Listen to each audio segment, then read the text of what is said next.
If you've been on Kitty for a while, you notice that I usually fly pretty close to the sea. I've been flying virtually out of Phuket for a while now, and my recent videos are all at Reykjavik. But planes belong in the sky, don't they? So let's bring them into their natural habitat high above the clouds.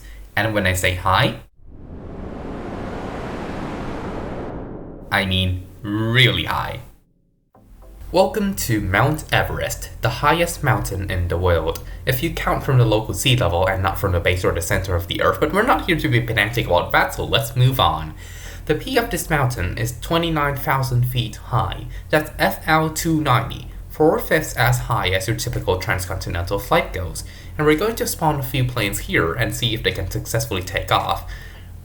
Our candidates here are our ever so trusty Cessna 172, an unpressurized propeller trainer whose engines we have verified can actually start up this high, the Cessna CitationX spy path team, my favorite jetliner, the Airbus A320 and Boeing 737, which should handle this kind of environment no problem, and lastly the ASK-21, because I'm curious how a glider would fly in the thin air.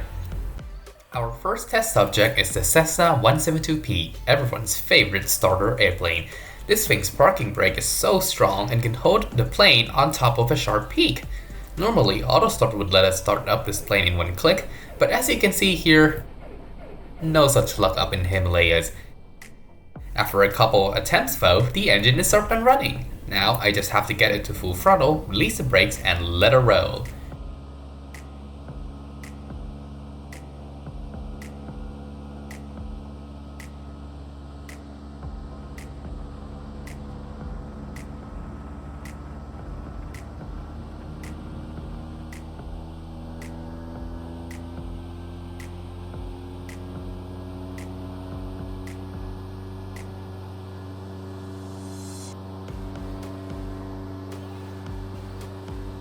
It can't fly straight and level, of course, but at least I can take it all the way around the mountain.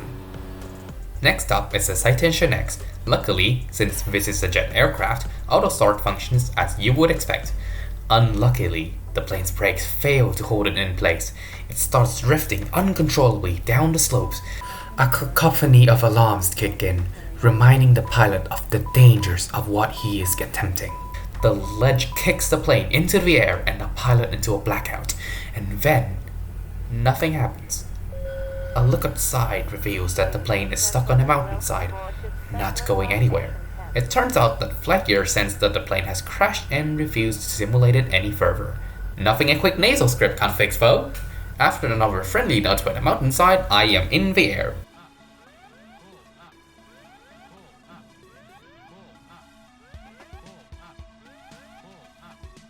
Unlike the 172, this thing can of course fly straight and level up here. The airliners are a lot harder to deal with. For the Boeing, I have to unpause the game and then hit auto start immediately, as the plane's parking brake is not strong enough to hold it on the mountaintop.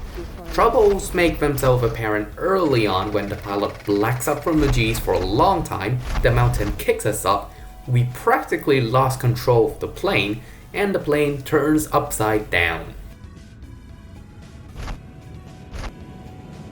The engine spools up as the plane continually tumbles end over end. If this is real life, the plane would already be a wreckage on fire right now.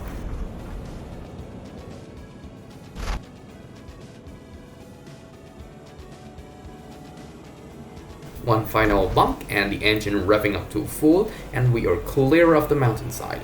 The situation is still dire as we're going to pancake into the valley floor, but our indestructible aircraft can of course handle it just fine.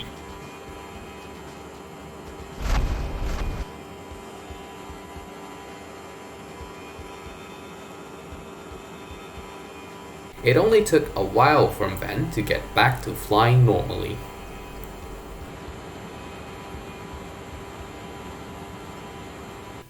Luckily, the Airbus is quite a bit easier than the Boeing. You have to unpause, then press ready to take off as soon as possible. The skid downward started out smooth, the pilot doesn't black out, and we can continuously slide down a flat horizontal slope. Even this slope change won't knock this plane off balance. Things took a sudden turn, however, when a not-so-flat slope kicked us sideways and onto the nose. However, after that, it's simple to get the plane off the slopes and into the air. It's way easier than on a tumbling Boeing.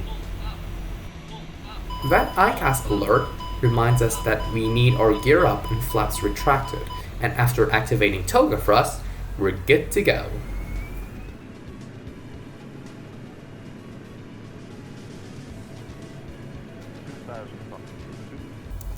Let's finish off with the simplest aircraft on the list, the ASK-21 glider. It usually tumbles around just like the airliners, but this time I got a very clean run.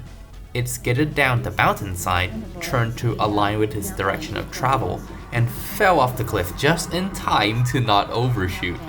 I have to dive a bit to gain speed, but after that, it's all smooth sailing.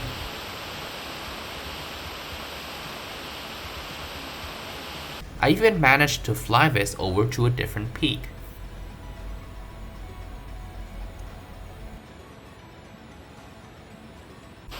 So, that's 5 aircraft launched from the top of Mount Everest. How do you think your favorite plane would behave? Tell us down in the comments. Thanks for watching Little Kitty, and I'll see you again soon. Have a nice flight!